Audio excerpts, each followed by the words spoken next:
noite, meus amigos! Feliz quarta-feira de noite para vocês. Hoje eu tenho aqui uma visita importante, ao mesmo tempo lendária, um pastor adventista. Esse aqui é meu amigo Tarcísio, conheci ele quando eu ainda morava lá em Gaspar. Dá um oi, Tarcísio! E aí, gente, beleza? Tudo bem com vocês? Prazer aí, Nicolas, estar com você aí no teu canal, é muito bom. Que bom, tá? Poder estar com vocês e com vocês também que estão assistindo aí esse momento especial aqui no canal do Nicolas. Então, vamos começar a nossa entrevista, porque eu nunca tive a honra de entrevistar um pastor. Nossa, começa então, manda brasa.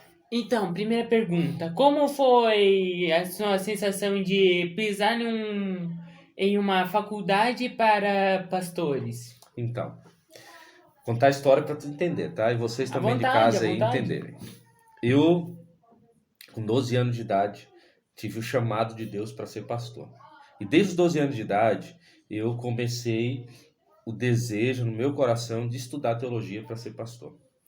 Aos meus 22 anos, eu fui para o seminário e passei 4 anos estudando no seminário. Lá no seminário a gente aprende muita coisa e é muito bom, sabe? A sensação que eu tive de que eu estava pisando num lugar onde iria me mostrar a ser uma pessoa melhor, iria me fazer, me ensinar coisas importantes para a minha vida. E principalmente, Nicolas, e aqueles amigos que estão assistindo, me ensinar sobre Deus, me ensinar mais como levar pessoas aos pés de Cristo Jesus. E isso foi o que eu tenho aprendido desde o seminário até hoje. E como foi estar num seminário? Foi muito bom. Os 4 anos que eu passei lá, eu fiz muitas amizades, que eu tenho no Brasil inteiro e fora do país também. Durante esses 4 anos de seminário que eu estudei, aprendi muitas coisas como outras línguas, por exemplo, grego e hebraico. Eu não conhecia, aprendi lá. E muitas outras culturas diferentes, pessoas de outros países que a gente conversava. Aprendi muito sobre a história bíblica e isso me fez conseguir falar de Jesus de uma forma muito mais aprofundada do que eu conhecia antes. Então, e as viagens? Como é viajar de cidade em cidade e conhecer um pouco das tradições de cada igreja? Isso aí. A gente, pastor adventista, Nicolas, nós não temos uma igreja única em um lugar e a gente fica ali por muito tempo. Nós viajamos para vários lugares. O máximo que nós ficamos em uma igreja, em um distrito, nós chamamos de distrito. E o que é distrito? São várias igrejas. Eu, como pastor hoje, eu sou pastor atualmente na região de Santa Catarina e eu tenho 10 igrejas. Eu cuido de 10 igrejas hoje. E a gente tem vários tipos de culturas diferentes nessas igrejas. Temos alemães, temos italianos, nós temos pessoas que são norte, nordeste, centro-oeste do país. Temos gente de fora do país até. Então, a gente tem várias culturas, várias classes sociais, mas é muito interessante e muito bom a gente poder falar para essas pessoas. E o evangelho é isso. A linguagem do evangelho é tão boa que ela chega para as pessoas, independente da sua classe, da sua raça e da sua cor. Como é que foi viajar para fora do Brasil? Eu não tive ainda o privilégio de ir para fora, mas eu morava em um dos meus distritos, na divisa com o Brasil e a Argentina. Então eu tive o privilégio de conhecer outro país além do Brasil. Eu tenho um sonho de conhecer Israel, é um sonho meu, porque por ser teólogo, por ser pastor, a gente conhece um pouco da Bíblia, estuda sobre a Bíblia, e a gente tem um desejo de conhecer o que a Bíblia passou, o que ela ensina lá no próprio local onde aconteceu toda a história bíblica, que é em Israel. Meu sonho é conhecer Israel, mas eu tenho outros sonhos também, e se Deus permitir, enquanto estiver aqui nessa terra, conhecer esses lugares, eu vou poder conhecer, se Deus assim permitir. E como foi conhecer as histórias pelo lado espiritual? Quando a gente entra no seminário, a gente sempre fala duas coisas, Nicolas. Primeiro, Deus nos leva para o seminário, primeira coisa, para nos salvar. Por quê? Porque a gente entende que Deus, ele tem um sonho para cada um de nós. Você veio a esse mundo, não foi em vão. Você que está assistindo agora também veio a esse mundo, não foi em vão. Então Deus tem um sonho para cada um de nós, sabe? E o fato de Deus ter me levado para o seminário, eu sei que Ele me levou para me salvar. Porque antes do seminário, antes de ser pastor, eu já trabalhei com muitas outras coisas. Eu já fui militar, já fui do quartel. E hoje eu entendi que Deus me chamou para não ser soldado do mundo, mas ser soldado de Cristo. Primeiro, para me salvar e segundo, para salvar pessoas. A mensagem do Evangelho, ela primeiro salva a gente, para depois salvar os outros. Assim foi com Paulo, com Pedro, com Moisés, com todos os personagens bíblicos. E conhecer essas histórias me faz identificar-me com ela.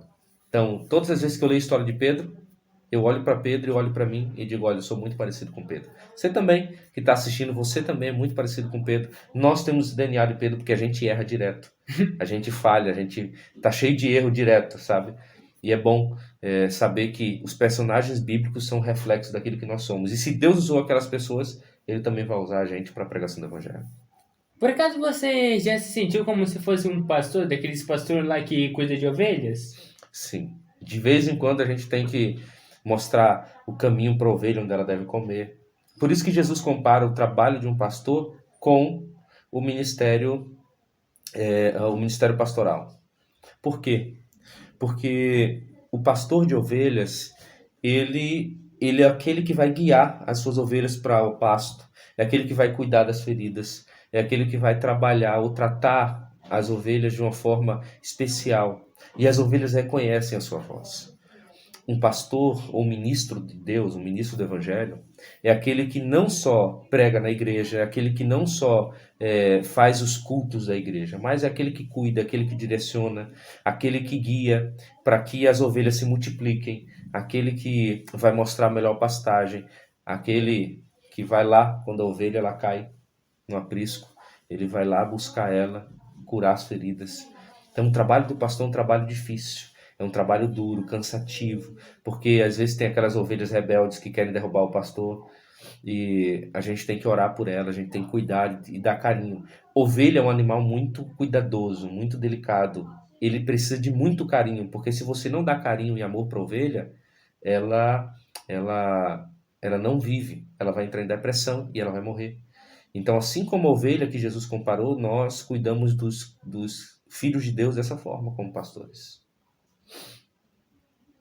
Entendi. Tem algum conselho para os jovens que querem ser pastor? Tem sim. Conselho que eu posso dar, vou olhar bem para a câmera aqui, tá? Se eu pudesse dizer para vocês algumas palavras, se você tem um desejo de ser um ministro do Evangelho, se você deseja ser um pregador do Evangelho, assim como disse o apóstolo Paulo, viver do Evangelho é um privilégio. O que eu diria para você? Ore. Deixe que Deus faça o chamado para você. Sinta o chamado vocacional, aquele chamado que Deus te fez. Mas, lembre-se disso, se você deseja ser um pastor adventista, você precisa dedicar o teu tempo para Deus. A tua família também tem que receber o chamado de Deus para ser um pastor. Você pode ser chamado para ser um pastor e a tua família não. Então, a família tem que estar unida para esse chamado. Receba o chamado de Deus para ser um pastor. E se Deus te chamou para ser um pastor, siga o chamado de Deus. Porque se você não seguir o chamado, Deus vai levantar outras pessoas no teu lugar. Então, aceite o chamado porque é um privilégio. A Bíblia diz que viver pelo Evangelho, trabalhar pelo Evangelho é um privilégio. Que Deus te abençoe, que Deus cuide de você. Nicolas, foi um prazer estar com você aqui. Que Deus te abençoe também. Que Deus cuide de você e da tua família a cada dia. E se você tem um sonho de um dia ser um ministro, que esse sonho cresça a cada dia. Sinta o chamado de Deus para que você seja um ministro do Evangelho. Muito obrigado pela companhia. Obrigado por dar um pouquinho do seu tempo nessa entrevista. Por nada. Muito obrigado por qualquer um que esteja assistindo o vídeo. Dê o seu like, compartilhe, se inscreva no canal se você não é inscrito e dê uma dica nos comentários se você quiser mais alguns vídeos, porque eu vou me esforçar aqui nas visitas desse cara para ele dar umas dicas também. Isso aí. Show Tchau. de bola, gente. Boa noite para vocês.